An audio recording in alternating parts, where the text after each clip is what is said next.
जम्मू में press club के चुनावों का जो है बिगुल जो है वो बज चुका है और इस बिगुल को बजने में लगभग 7 साल लग चुके।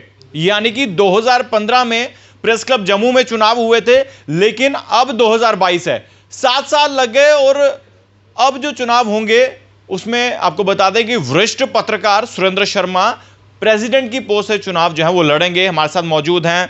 सर, क्या विजन लेकर जो है आप चुनाव जो है वो लड़ रहे हैं, पार्टिसिपेट कर रहे हैं एज ए प्रेसिडेंट की पोस्ट में? क्या विजन है, पहले वो बताएं, फिर आगे बातचीत करते हैं। विमल जी, बहुत बहुत धन्यवाद।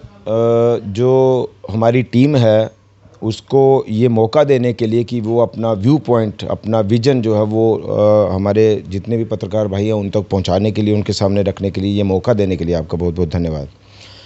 मैंने कल भी एक इंटरव्यू दिया था और हमारा जो मोटो है वो यही है कि पत्रकार और पत्रकारिता का मान सम्मान और उसके गौरव को फिर से बहाल करना, पुनर्स्थापित करना।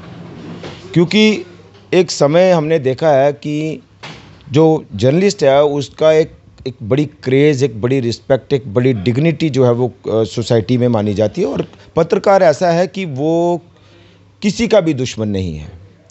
पॉलिटिशियन भी उससे बात करता है, ब्यूरोक्रेट भी उससे बात करता है, सोसाइटी का हर वर्ग का आदमी उससे बात करता है। एक पत्रकार ही है जो सबके साथ जुड़ा हुआ है। सबको लगता है कि ये मेरा अपना है, लेकिन ये एक गैप बना है और एक रिस्पेक्ट, एक क्रेज़ जो है वो पिछले कुछ सालों में कम हुई है, ख़त्म नहीं हुई, कम हुई है। उस मुकाम पर फिर से ले जाना, ये हमारा एक प्राइम मोटो रहेगा। और उस चीज़ को फिर से बहाल करना, ये हमारा एक मोटो रहेगा। अगर सभी पत्रकार भाई हमें ये मौका देते हैं तो हम इतना कह सकते हैं कि वो इस बात को लेकर शर्मिंदा नहीं होंगे। इस बात को लेकर वो ये कभी महसूस नहीं करेंगे कि हमने जो है वो गलत चुनाव किया, हमने गलत वोट डाला, हमने गलत टीम को मौका दिया। अभी सर, जो बीते वर्ष के 2015 की बात करें तो तब से लेके इतना लंबा गैप क्यों आया इन चुनावों में? देखिए, ये तो जो बॉडी पिछली थी उसका जवाब वो बेटर तरीके से दे सकती है, लेकिन कुछ इंटरव्यूज़ हमने देखे हैं उसमें उन्होंने जो उनका कहना है कि पॉलिटिकल सिचुएशन जो है वो जम्मू कश्मीर में ठीक नहीं रही, इसलिए चुनाव नहीं हो पाए। क्योंकि जो जर्नलिस्ट हैं उनकी बड़ी एंगेजमेंट्स हो गई, या फिर कोविड उसके बाद आ गया तो इसलिए इलेक्शन नहीं हो पाए। तो जहाँ तक मेरी जानकारी है कि जो पॉलिटिकल सिचुएशन जम्मू कश्मीर में है वो तो 5 अगस्त 2019 के बाद बदली है, उससे पहले नहीं। तो चुनाव 17 में होना चाहिए था, नहीं हो पाया। उसके बाद 19 में होना चाहिए था, नहीं हो पाया। उसके बाद 21 में होना चाहिए था। यानी 3 चुनाव हो जाते अगर ये प्रॉपर, अगर 2 साल का टर्म जो भी बॉडी आती, 2 साल के टर्म के बाद चुनाव करवाती। लेकिन ये भी एक भरोसा मैं दूंगा कि जो भी टीम चुनकर आएगी, अगर हमें ये मौका मिलता है तो 2 साल के बाद चुनाव होंगे, पूरे समय पर चुनाव होंगे, तय समय पर चुनाव होंगे। जो प्रोसीजर था वो 2 साल के बाद चुनाव होने थे, तो अभी इतना समय लग गया, तो क्या इसके लिए कोई और अल्टरनेट ऑप्शन नहीं होता कि अगर इतना डिले हो रहा तो उसके लिए भी कोई ऑप्शन? देखिए, उसके ये है कि पहली बात तो ये कि जो पिछली बॉडी थी, जो लोग मेंबर्स थे जिनके ऊपर ये जिम्मेदारी थी, रिस्पॉन्सिबिलिटी थी कि, और जिस पर्पज़ के लिए वो गए थे उस बॉडी के अंदर कि हम तमाम मुद्दों को रखेंगे और उसका जवाब वो बेहतर तरीके से दें, अपनी अंतरात्मा से पूछें कि हम जिस मकसद के लिए, जिस लक्ष्य को लेकर वो गए थे, क्या उन्होंने उसको अचीव किया। और अगर वो अचीव नहीं हो रहा था तो उन्होंने इन चीज़ों का विरोध क्यों नहीं किया। 2 साल का चुनाव, एनुअल जनरल मीटिंग और भी बहुत सारी चीज़ें, खैर मैं उन चीज़ों में नहीं जाना चाहता। मैं ये कहना चाहूँगा कि हर बॉडी, हर सरकार अपनी विज़न, अपने कमिटमेंट के मुताबिक काम करती है। जितना विज़न उस कमेटी का, उस मैनेजमेंट का, उनकी रहा होगा, उनकी कमिटमेंट रही होगी, उन्होंने भी उसको बेहतर ढंग से करने की कोशिश की होगी। तो अब हम जो लेकर जा रहे हैं, अपना विज़न, अपनी कमिटमेंट लेकर जा रहे हैं, हम भी उसको उतने ही तरीके से करने की कोशिश करेंगे। लेकिन एक गुंजाइश रहती है, एक संवाद की गुंजाइश रहनी चाहिए कि जो चीज़ें हमें नहीं पता वो हम दूसरे लोगों से सीखें, सजेशंस लें कुछ नया क्या हो सकता है, कुछ बेहतर क्या हो सकता है, उसकी गुंजाइश रहनी चाहिए। वो लगता है हमें कि पिछले दौरान जो है वो उसकी गुंजाइश नहीं थी। हम ये एक स्पेस बनाने की कोशिश करेंगे कि बदलाव की गुंजाइश रहे और बदलाव ज़रूरी है। 100% रहे। जो भी सुझाव होगा, मान लीजिए हमें कोई आइडिया नहीं आ रहा, किसी और दूसरे पत्रकार के पास, सीनियर पत्रकार के पास वो आइडिया है, हम उसको अडॉप्ट करेंगे और उसको इम्प्लीमेंट करेंगे। सुनील जी, अभी कितने मेंबर हैं और कितने जो मेंबर हैं वो उनको वोट पाने का अधिकार है? क्या जितने भी मेंबर्स हैं प्रेस क्लब जम्मू के, तो सबको अधिकार है वोट पाने का? जो जर्नलिस्ट मेंबर हैं, एसोसिएट मेंबर्स हैं, कॉर्पोरेट मेंबर्स हैं, उनको ये अधिकार नहीं रहता वोट डालने का। सिर्फ जर्नलिस्ट? सिर्फ जो जर्नलिस्ट मेंबर हैं उनको ये अधिकार रहता है। अभी जो जर्नलिस्ट मेंबर्स हैं वो 591 हैं जो शॉर्ट लिस्ट किए गए हैं, और इससे पीछे ये दोनों सूचियां मेरे पास पड़ी हुई हैं। ये पिछला जो मेंबर्स थे वो 885 और इस बार जो इन्होंने शॉर्ट लिस्ट किए हैं वो 591, यानी करीब करीब 294 मेंबर जो हैं वो उनको उनके वोट का अधिकार ख़त्म कर दिया गया है। क्या ये सही हुआ? ये मैंने कल भी कहा था कि यही मुझे एक बड़ा दुख हो रहा है इस बात से, और ये बात बड़ी मुझे चुभ रही है। वो इसलिए कि क्या आपने किसी का वोटिंग अधिकार सिर्फ इसलिए ख़त्म किया कि उसने अपने ड्यूज़ क्लियर नहीं किए? जो पत्रकार पिछले 15 साल से, 20 साल से, 30 साल से काम कर रहा है, क्या आप इस बात को जस्टिफाई कर सकते हैं या कर पाएंगे कि सिर्फ फीस नहीं देने की वजह से, सब्सक्रिप्शन फ़ीस नहीं देने की वजह से, ड्यूज़ नहीं देने की वजह से आपने उसके वोट के अधिकार को ही ख़त्म कर दिया? आप विमल जी अंदाज़ा लगाइए कि आप 30 साल के पत्रकार हैं और सिर्फ आपको इसलिए प्रेस क्लब के अंदर आप नहीं जा पाएंगे वोट डालने के लिए, आपने अपने ड्यूज़ क्लियर नहीं की। एक चीज़।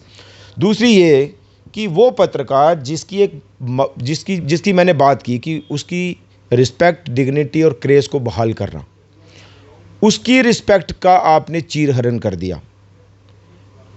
उसी पत्रकार को, 20-30 साल के पत्रकार काम किए हुए पत्रकार को, वर्किंग जर्नलिस्ट को आपने सबके सामने एक्सपोज कर दिया कि भाई इसने फ़ीस नहीं भरी, हम इसको वोट नहीं डालने दे रहे।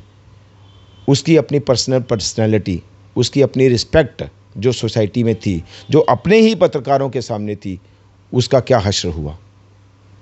क्या वो आज खुद में क्या ये बेइज्जती महसूस नहीं कर रहा कि अगर उसको कोई दूसरा उसका साथी ये कॉल कर रहा है कि भाई मुझे वोट डालना, और वो ये कह रहा है कि यार मैं तो मेंबर हुई नहीं, और क्यों नहीं है? यार मैं अपनी फ़ीस नहीं भर पाया। क्या ये उसको ये बात नहीं चुभ रही? क्या ये उसके लिए एक बड़ा दुख उसको नहीं हो रहा ये कहते हुए? क्या ये उसकी रिस्पेक्ट को आपने ख़त्म नहीं किया समाज के सामने भी और अपने पत्रकार भाइयों के सामने भी? ये मुझे बहुत दुख हो रहा है इस बात का कि ये। और एक बात हो रहा है कि क्या आपने इस चीज़ को वेरीफाई किया कि अगर किसी पत्रकार की ड्यूज़ पेंडिंग हैं, क्या वो उस पोजीशन में है भी कि वो अपने ड्यूज़ क्लियर कर पाए? महामारी सबने झेली, कोविड सबने झेला, उसके साथ जुड़ी हुई परेशानियां सबने झेली और झेल भी रहे हैं। मैं आज भी आपको कई ऐसे नाम गिना दूं जो आज भी कई पत्रकार जो हैं वो अंडर ट्रीटमेंट हैं, अपना इलाज करवा रहे हैं। वो क्या अपना इलाज करवाएं या 10,000 रुपया, 9,000 रुपया, 8,000 रुपया ड्यूज़ देकर अपना वोटिंग राइट बहाल करें? और वोट डालेंगे क्यों? उनके मन में यह है कि हम 10,000 रुपया खर्च करके वोट डालेंगे, हमें लास्ट में मिलेगा क्या? प्रेस क्लब के अंदर हमारी इज्जत क्या है? मैं इन चीज़ों में जाना नहीं चाहता। मैं सिर्फ इस चीज़ को यहीं तक रखना चाहता हूं कि ये मुझे लगता है ये जस्टिफाई नहीं है। और हमने कहा है, हम लगातार आज भी कह रहे हैं, हम ये भी कह रहे हैं इलेक्शन कमेटी को कि जिस तरह से दूसरे इलेक्शंस होते हैं, क्लब जम्मू क्लब के, अमर सिंह क्लब के, बार एसोसिएशन के, जो खुद रिटर्निंग बॉडी बने हुए हैं, हम उनको ये कह रहे हैं कि भाई आप एक टेबल लगाइए और जो भी अपना ड्यूज़ क्लियर करना चाहता है वो ड्यूज़ क्लियर करे, आप स्लिप बनाइए और जाके वो वोट डालें। वो कह रहे हैं कि हमारे अधिकार में ही कुछ नहीं है। हमने कहा बताइए किसके अधिकार में है? वो कह रहे हैं, रिटर्निंग बॉडी कह रही है कि वो मैनेजमेंट के अधिकार में है। मैंने कहा जी बताइए मैनेजमेंट कमेटी जो है वो कौन है? तो मैनेजमेंट कमेटी तो इस वक्त है नहीं। वो तो रिज़ाइन किया हुआ है, वो तो डिज़ाल्व हो गई है। तो मेरा सिंपल ये कहना है, मैंने कमेटी को भी कहा कि हम असेंबली इलेक्शन में वोट डालते हैं, पंचायत में वोट डालते हैं, मेरे वोट का डिस्प्यूट पड़ गया तो मैं कम से कम रिटर्निंग अफसर के पास जाऊंगा, सर मेरा ये इशू है, इसको देखिए। रिटर्निंग अफसर तहसीलदार को रिकमेंड करेगा, तहसीलदार एसडीएम को रिकमेंड करेगा, एसडीएम डीसी को रिकमेंड करेगा, डीसी डिवकॉम को रिकमेंड करेगा। मैंने ये कहा कि साहब यहाँ पे मुझे बताइए यहाँ तहसीलदार, डीसी, एसडीएम कौन है, ताकि अगर मेरा कोई ग्रीवियंस है, मेरा कोई वोटिंग डिस्प्यूट है, उसको सॉल्व कौन करेगा। उसका इनके पास कोई रिटर्निंग बॉडी के पास कोई जवाब नहीं है। रिटर्निंग बॉडी जो है वो इसी बात पर स्टिक कर रही है, हमारे पास कुछ नहीं है, हम सिर्फ यहाँ पे वोट डलवाने के लिए आए हैं, सिर्फ इस बात पर स्टिक कर रही है। और हम कुछ सुझाव दे रहे हैं तो कहते हैं जी मैनेजमेंट कमेटी जो है वो करेगी। हम क्या तो खुद ही मान इतनी जल्दी क्या थी कि इतनी जल्दी चुनाव करवाना पड़ा? देखिए ये सारा एक टाइम मैनेजमेंट जो है वो करने की कोशिश की गई। अब ये दोनों सूचियाँ मेरे पास हैं, ये हम अब जो है वो ये आप भी देख सकते हैं। ये पुरानी सूची 885 वाली, ये है नाम है, ऑर्गेनाइजेशन का नाम है और कॉन्टैक्ट नंबर है। ये पुरानी सूची है, ये इनकी है, मेरी नहीं है, मैंने नहीं बनाई, ठीक है। इसके ऊपर पूरी डिटेल है। अब आप वोट इलेक्शन लड़ रहे हैं तो आपको ये भी पता चलेगा कि ये जिसको मैं कॉल करने जा रहा हूँ ये किस ग्रुप से है और उसका कॉन्टैक्ट नंबर भी है। ये दूसरी लिस्ट है जो इस बार इन्होंने निकाली है, फाइनल की है, 591 वाली।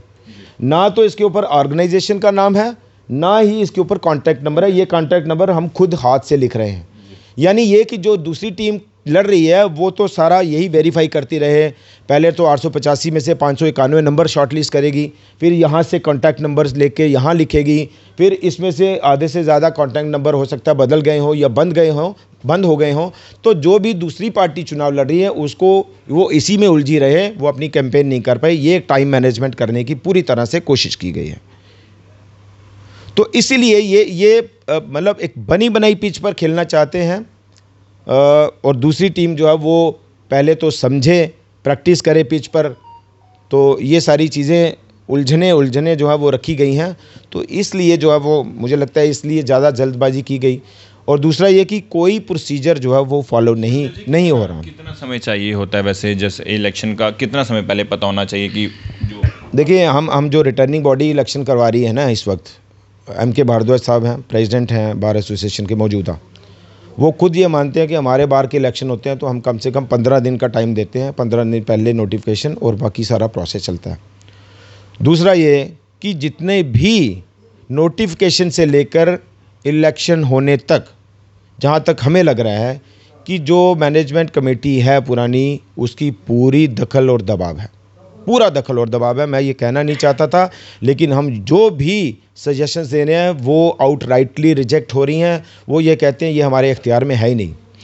अब ये भी है, कुछ लोग इसमें सरकारी मुलाजिम है, मौजूदा सरकारी मुलाजिम है। हमने ये पूछा भाई बताइए सरकारी मुलाजिम क्या वोट डाल सकता है? उन्होंने कहा ये तो मैनेजमेंट कमेटी डिसाइड करेगी। मैंने कहा मैनेजमेंट कमेटी तो है नहीं। तो कहते जी बायलाज।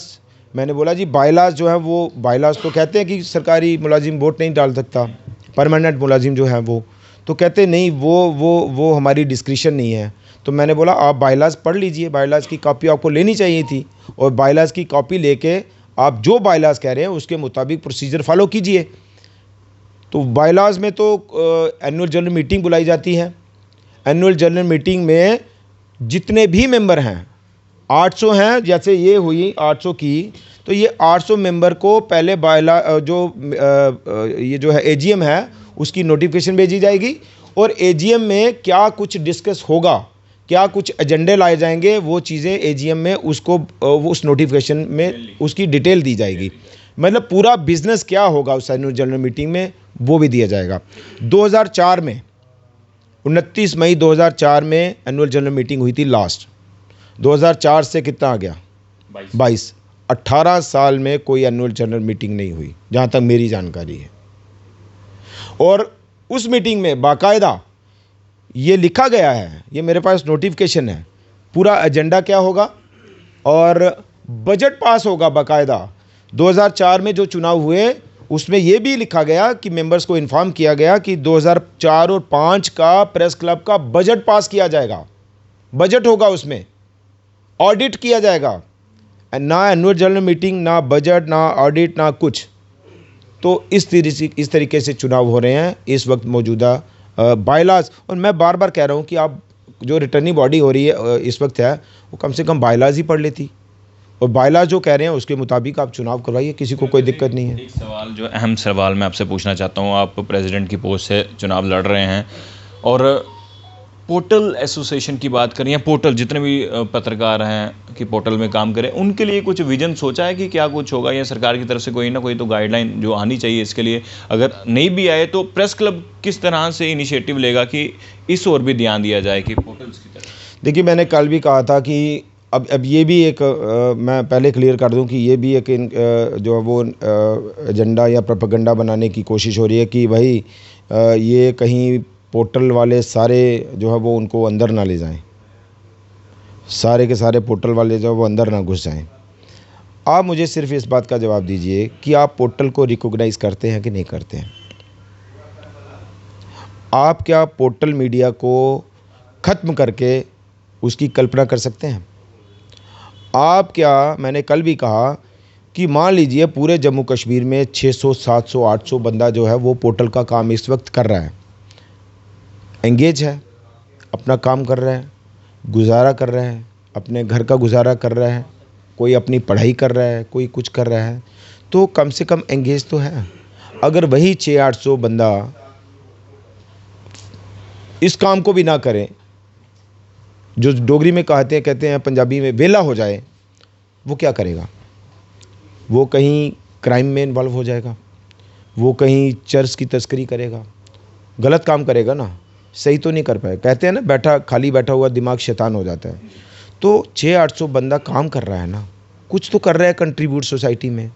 सरकार को भी देखना चाहिए कि सरकार कितने सरकारी फंक्शंस, गवर्नमेंट की कितनी जो चीज़ें हैं वो लोगों तक कम्युनिकेशन कौन पहुंचा रहा है? मीडिया पहुंचा रहा है, सोशल मीडिया पहुंचा रहा है। तो इन चीज़ों को आप क्या इग्नोर कर सकते हैं? आज जितने भी बड़े बड़े चैनल्स हैं, क्या वो अपने सोशल मीडिया चैनल नहीं चला रहे? ट्विटर, फेसबुक, इंस्टाग्राम, यूट्यूब, क्या वो नहीं चला रहे? तो आप रिकॉग्नाइज़ क्यों नहीं कर रहे? आप हकीकत को क्यों मानने को तैयार नहीं है? हाँ, ये ज़रूर है कि कुछ जो है वो कुछ पैरामीटर्स जो हैं वो ठीक है, होने चाहिए, कुछ क्राइटेरिया होना चाहिए। हमारी ये प्राथमिकता रहेगी कि सोशल मीडिया की एक एसोसिएशन बने, सोशल मीडिया की एक एसोसिएशन बने। हाँ, देखिए, अब 800 बंदा है, मान लीजिए 800 में से कम से कम भी आप ये मानेंगे कि 50 लोग जो हैं वो तो पत्रकार बनने के लिए कहीं ना कहीं प्रेरित होंगे। 50 लोगों को तो आप माने, 800 में से एवरेज निकाल लीजिए, चलो 50 ही हमारे नए जर्नलिस्ट बन जाएंगे जो आगे 10, 15, 20 साल काम करेंगे। उनको गाइड कौन करेगा? उनकी ग्रूमिंग कौन करेगा? अगर वो कुछ नहीं सीख पा रहे, उनको कौन सिखाएगा? ये चीज़ें कौन समझाएगा? भाई, आपकी सोसाइटी में क्या रिस्पेक्ट हो सकती है, आप सोसाइटी में क्या कुछ कंट्रीब्यूट कर सकते हैं, आपकी सोसाइटी में क्या डिग्निटी हो सकती है, अगर उन चीज़ों की ओर वो 10, 20, 50, 100, 150 बंदा अट्रैक्ट हो जाए, क्या वो अच्छा पत्रकार नहीं बनेगा? लेकिन उस तरफ ले जाना किसकी जिम्मेदारी है? उस तरफ ले जाना मुझे लगता है सबसे बड़ा जो इंस्टीट्यूशन है हमारा, प्रेस क्लब की जिम्मेदारी थी। और आप उस कॉन्टेक्स्ट में लीजिए ना इसको, कि आप 200 में से 800 में से 50 पत्र आपको लगता है जिसमें कैलिबर है, आप उसको ट्रेनिंग भी करवाइए, आप उसको उसके सेशंस करवाइए, आप उसको बड़े बड़े पत्रकारों के साथ मिलाइए, बड़े बड़े जो मीडिया ग्रुप्स हैं वहाँ पे ले जाइए, उसकी क्रेज़ और बढ़ेगी, वो और सीखने की ललक उसमें पैदा होगी। तो आप एक अच्छा पत्रकार बनाने के लिए कोशिश करिए ना, आप उसको वहीं पे रिकॉग्नाइज़ नहीं कर रहे, भाई तू पत्रकार नहीं है। तो ये हमारी कोशिश रहेगी। सर जी, आखिरी सवाल रहेगा, काफ़ी लंबा समय हो चुका है। इन जो इलेक्शन हो रहे हैं, कश्मीर के पत्रकार भी आएंगे वोट डालने? हाँ, कुछ मेंबर्स हैं वो मेंबर कोई भी हो सकता है, पूरे जम्मू कश्मीर से डिस्ट्रिक्ट वाइज कोई भी मेंबरशिप ले सकता है। जो होंगे वो वोट डालने आएंगे, उनको वोट का अधिकार है। और आने वाले समय में क्या मेंबरशिप दोबारा से शुरू होगी, क्योंकि काफ़ी समय से देखिए ये चीज़ें जो जैसे मैंने कहा कि AGM है, एनुअल जनरल मीटिंग, हमारा पर्पस ये है कि जो बायलाज हैं कॉन्स्टिट्यूशन प्रेस क्लब के, हम उनको इन टोटो लागू करने की कोशिश करेंगे नहीं, कोशिश नहीं करेंगे। 2 साल के बाद चुनाव, एनुअल जनरल मीटिंग, जो भी प्रोसीजर है हम उसको पूरी तरह से लागू करने की कोशिश करेंगे। और मैं फिर से एक बात कहूँगा कि पत्रकारिता और प्रेस क्लब, इसकी जो भी डिक्रीज़ हुआ है उसको हम फिर से वहाँ पे मुकाम पे ले जाने की कोशिश करेंगे। तो वरिष्ठ पत्रकार सुरेंद्र शर्मा से बातचीत कर रहे थे। और क्योंकि एक लंबा समय रहा, 7 साल, लगभग 7 साल के बाद जो है प्रेस क्लब जम्मू में जो है वो चुनाव होने वाले हैं और प्रेसिडेंट की पोस्ट से ये चुनाव जो है वो लड़ने वाले हैं। अब देखने वाली बात ये होगी कि जब चुनाव होंगे तो कौन विजेता रहेगा, वो भी तस्वीरें हम आपको दिखाएंगे। लेकिन हम उम्मीद करते हैं कि इन चुनावों से प्रेस क्लब की जो भी इस वक्त जो सिचुएशन है और जो भी कमियां हैं वो दूर हों। देखते रहिए भारत मॉनिटर। जय हिंद।